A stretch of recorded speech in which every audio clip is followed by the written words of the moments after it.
Hi, I'm Jillybean Fitzhenry, and this project, Majestic Bald Eagle, was originally taught as a Zoom class. The pattern packet with instructions, pattern, and step-by-step photos is available on my website, jillybean.net, as well as all the brushes. Hope you enjoy.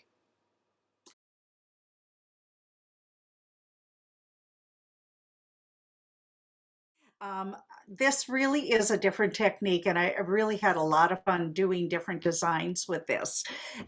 When we get started today, I'll give you options for colors. I know not everybody can get all the correct colors and things, so I'll give you options. We're going to make it as painless as possible today. Okay, so what I've got is I just taped my watercolor paper onto a board, okay, and I taped it in the corners. Now, if you wanted to have a border showing of white around, you sure could. You could take your tape and you could put it, measure it so that you've got it on there. But I try to get it not so sticky, so I would put it on like your pants or something so that it's not quite so sticky. Otherwise, sometimes it'll lift off your paper a little bit. But I like to go all the way to the edges on mine. So I've got mine already taped on. All right. So the first thing that we're going to do is we're just going to put washes of color in the background, and it can be any colors you want. You also can even correct areas after. Now I'm going to show you this. Okay, so when I was painting this, I took step-by-step pictures. Now look at this top corner. On with the piece, I decided I wanted more blue up in that corner. I did it at the end. So you can do that. You can change the background colors. And one of the ways of doing it will be to just put a wash of white to get rid of what's there, and then come back and put the color you want in there. So it's really easy to change colors around if you need to. Okay, so if something happens and you want to change it, I've got a option for you. The other thing that I did on here was I decided to splatter, and to me it kind of looks like when they do the real watercolor and they do salt technique where it kind of, well, all I did was make sure that this was really wet, and I spattered white paint and it kind of spread out like you would see the salt technique in real watercolor. So that can be done at the very end, or we could do it before we trace our pattern on. So I'll give you an option at that time. So the first thing we want to do is we want to get all of our different colors that we want to use in the piece in the background. So don't worry if it's not the exact color that I have in the instructions. I just want to pick out a variety. I can use either the traditions, the Americana, or the fluid media. And I'm going to pick all different colors. Let's see. So I've got quinacridone violet, which would be, well, you could use quinacridone magenta in media. You could use red violet and alizarin crimson in Americana. It's just having, think about a rainbow. Set your colors out in kind of a rainbow. And we don't use a lot of color. Take out some white also, just in case you need for touching up. Let's see, and I'm gonna get some yellow. I think I want a little more.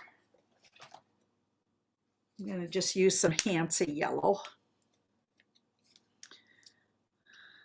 So right now I kind of got kind of a red violet, a phthalo blue, and a yellow out here. And you might want some kind of a green, or if your blue and your yellow get close to each other, it's going to make a green. If your yellow and magenta get close to each other, it's going to make an orange. So even if you just started out with primary colors, where you put them is going to make a difference. I'm going to take out a little bit of aquamarine, which would be like cobalt teal hue in the media, or any kind of a turquoisey color in Americana. Mix. Okay. So I'm going to want to really, really wet my surface really good. And I'm going to work quickly, but I'm not worried if I make a mistake because I can always dry it, put a wash of white over it, try it again. I can get more color coming in here. So it's actually very forgiving. So the bigger the brush, the better. Now, if you had a 2-inch brush, you certainly could use that. That would be faster as well. I'm going to want this to drip. So I'm going to have to turn mine sideways so that you can see it in the screen, and so that mine will drip down to the bottom here. I know it's trying to catch my finger. White, white, white on the, here. Maybe if I leave my hand on the screen, it won't jump. All right, so I'm going to want to wet this really, really sopping wet, the whole thing. And you can make your color background any color you want. The thing is, you've got to use very, very, very little paint. You want it to be transparent. I know in our normal acrylic painting, we have a tendency to use our paint heavy, but for this, we're using tiny bits. So really sopping wet. And if you can get your paper or your board so that it's at a little bit of a slope, that way if the color runs, it's going to run to the bottom of your surface. Okay, so this is really, really wet. Okay, and then I'm just going to start pulling colors. Very, very, very little color. Let me get this over here. So I would suggest that you pick just a tiny titch of color and then add more water to it on your palette. And you're just going to start kind of slapping it in there. And you can always add more color if it's too transparent, but you put that wherever you want.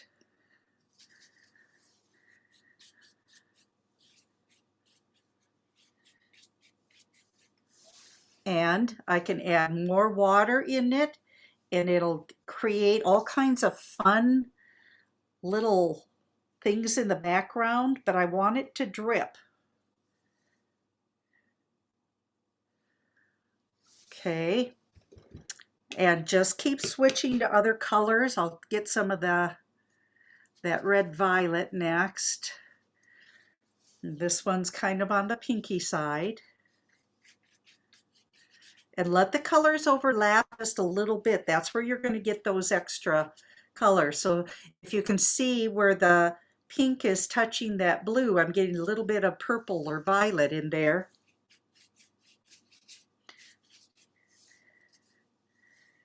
And just keep adding more color. Rinse your brush in between. Come back and drip water on.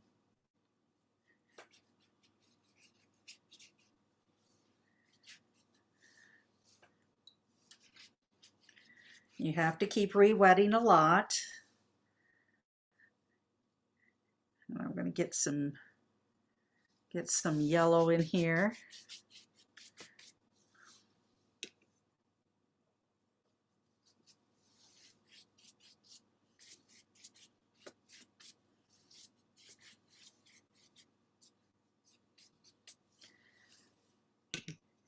So whatever colors you would like.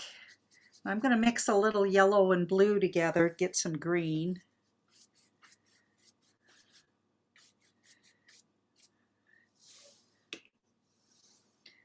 Now the only thing you want to be careful of is when you get opposite colors on the color wheel, you know it's going to turn muddy. So I got to be a little careful where the green and that pink are touching. I want to get brighter colors.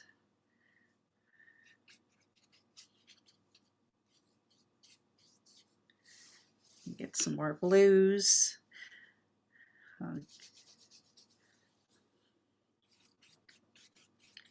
And don't be afraid of, switching it out. And I'll show you afterwards how to change a spot if it is not what you want. Keep cleaning your brush. Go back with just clean water.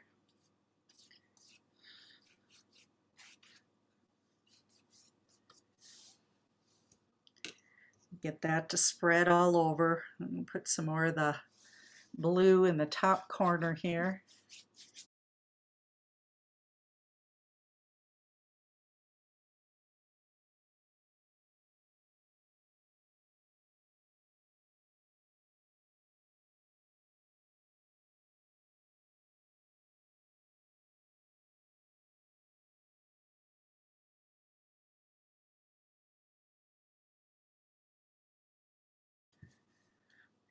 Okay, now I'm going to tip it even more because I want this to run. And I'm just going to add more water to run through my colors and let that drip. I know it's a little messy, but you really get some cool effects, and I just want that to run. So all I'm doing is putting water, just dripping water on, letting it run down off the page here.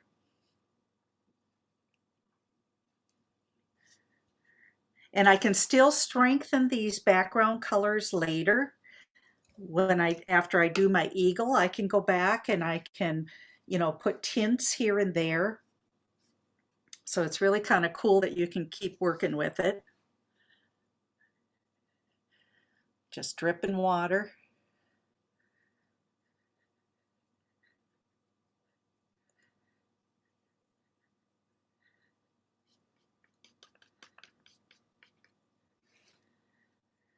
Now, another thing that you can do is you can force the color to drip with your hair dryer. So I can put on big splashes of color and then use the hair dryer to make it run.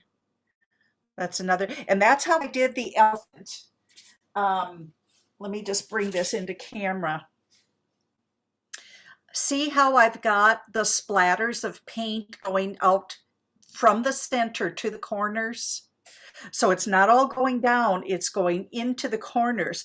So what I did was splattered paint, use the hair dryer to force it into the different directions. So that's another way. Now, I already know I'm going to want this brighter, but I'm not going to worry about it now. I will do it after I get the eagle on there, because then I'll be able to see where I want some of my color bold. Because I got it a lot bolder. If I hold this up, I'll show you. I got a lot bolder on the original one here. I added more greens, and what we can do is we can actually float color around next to the eagle to help pop him out a little bit more. And so when we do that, then we can pull some of that color up and around in the rest of the piece. So you just need to have something to start with, and then we can take it from there. Dry. So I'm going to go ahead and start transferring mine. You want to position it so that you've got space both above and below your pattern. And I've just cut mine and taped it together. You should have gotten it in two pieces, so put it together. Typically, I normally suggest that you trace it onto tracing paper so that you could see through it. So if you make a mistake, you can, put your pattern back on and fix it. I didn't do that just because I was lazy, but I know how to draw it. So all I have to do is take a pencil, sketch it in myself. But I want you to make it as easy for yourself as possible. So I'm going to tape my pattern down and go ahead and get some graphite paper. I'm going to use the gray.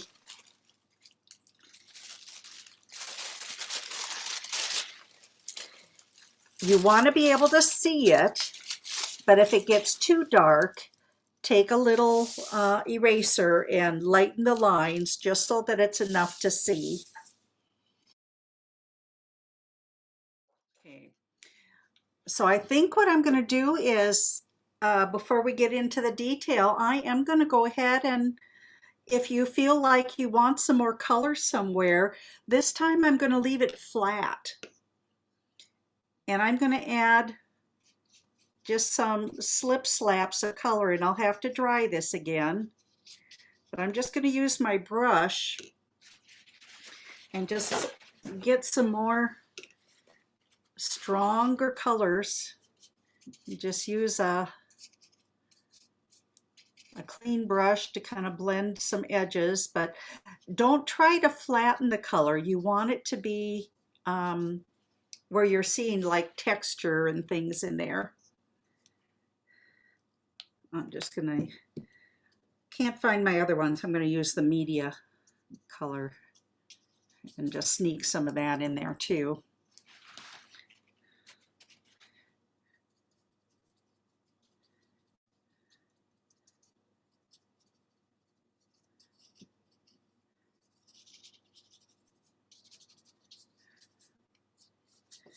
And if it feels easier switching to you know, a smaller brush, you sure can. But I just kind of flip it around. I just want to get some more bright colors in mine. But if you like it softer, you know, go ahead and leave it more pastel. And you can kind of just slip slap your brush around. And then just use water. Don't worry if you go into the design area. It's all going to come around. But I definitely wanted some brighter colors in here than what I had. So I put the color on and then just use a wet brush to kind of guide it around, get it to blend a little here and there, just really washy.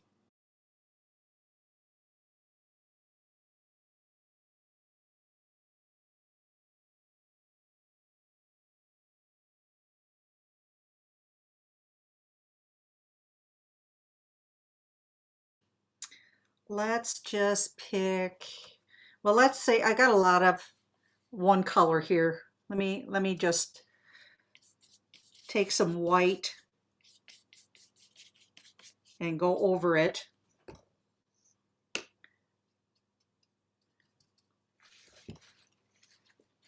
So I'm kind of like trying to bring it back to, you know, the color in of the paper in that area. And it doesn't have to be a smooth blend. I'd rather see more of a slip slap, kind of think of the letter X as you put it on. So I would soften that color, and I'm going to dry it real quick. Okay, so now if I want to go back in that white area, whatever color I want to put in there, I can. I'm going to add maybe some yellow in there, and I'll turn it a little bit more greenish because of the blue. So if there's an area you really don't like, go ahead and slip slap some of the white in there and change it to the color you want it to be.